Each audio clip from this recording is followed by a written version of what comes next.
بسم اللہ الرحمن الرحیم۔ السلام علیکم ورحمۃ اللہ وبرکاتہ۔ پیارے عزیزوں، امید کرتا ہوں آپ سب لوگ خیر وعافیت سے ہوں گے۔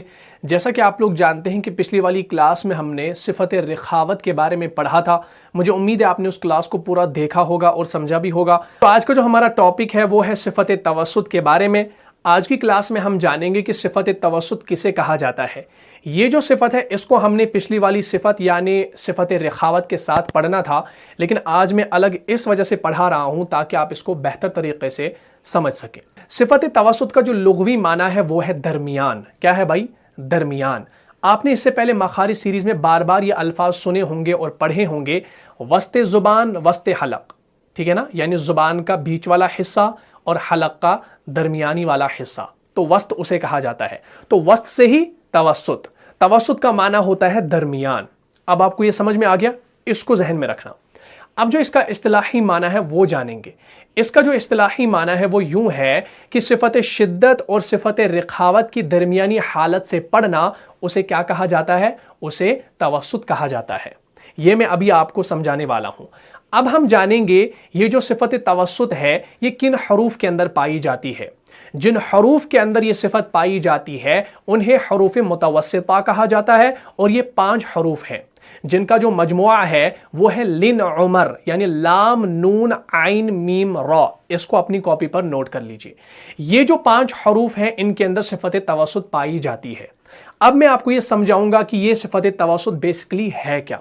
دیکھیے، ابھی آپ نے اصطلاحی معنی میں جانا کہ صفت شدت اور صفت رخاوت کی درمیانی والی حالت، یعنی اس کا یہ مطلب ہے اگر آپ نے صفت شدت کو اور صفت رخاوت کو اچھے طریقے سے سمجھ لیا ہے، یاد کر لیا ہے، تبھی جا کر جو ہے آپ کو یہ صفت سمجھ میں آ جائے گی۔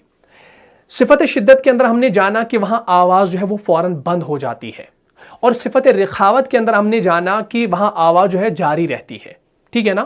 لیکن جب یہاں پر توسط بیچ میں آ گیا، اب معلوم ہوا نہ اس کے اندر صفت شدت کا کوئی اثر ہے اور نہ ہی صفت رخاوت کا کوئی اثر ہے، تو جب یہ بیچ میں آ گئی تو اس کا کیا مطلب ہو سکتا ہے؟ اس کا یہ مطلب ہوگا کہ نہ اس کے اندر آواز جلدی بند ہوگی اور نہ ہی اس کے اندر آواز جاری رہے گی۔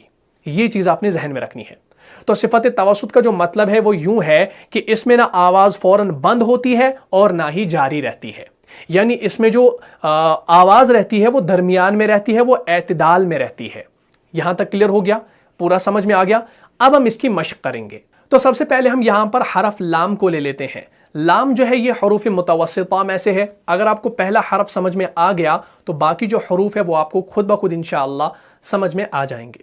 دیکھیں، جب بھی ہم لام کو پڑھتے ہیں نا تو ہم لام کو بالکل آرام سے پڑھتے ہیں، نہ اس کے اندر صفت شدت کا کوئی اثر ہے اور نہ ہی صفت رخاوت کا کوئی اثر ہے، یعنی نہ ہم آواز کو فوراً بند کرتے ہیں اور نہ ہی زیادہ دیر جاری رکھتے ہیں۔ تو جب بھی ہم لام کو پڑھتے ہیں کیسے؟ حمزہ لام زبر ال ال ال، بس سمپل، ٹھیک ہے نا؟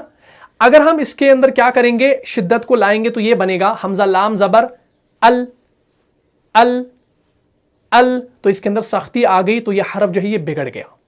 یا اگر ہم اس کے اندر صفت رخاوت کو داخل کریں گے تو کیا بنے گا؟ حمزہ لام زبر ال ال ال، تو اتنا ہم اگر اس کو کھینچیں گے نا تو اس کی زینت بگڑ گئی۔ آپ نے کہیں نہیں سنا ہوگا کہ کوئی سورہ فاتحہ ایسے پڑھتا ہے، کہیں سنا ہے آپ نے کوئی ایسے پڑھتا ہے؟ الحمدللہ رب العالمین، الحمدللہ رب العالمین، ایسے کوئی نہیں پڑھتا۔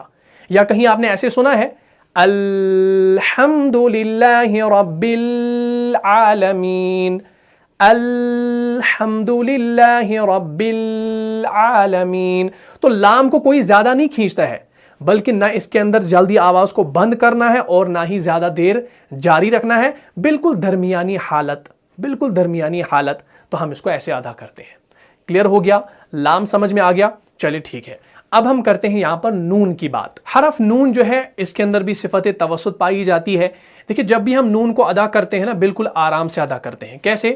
صراط الذین انعمت علیہم، انعمت علیہم، انعمت علیہم، ان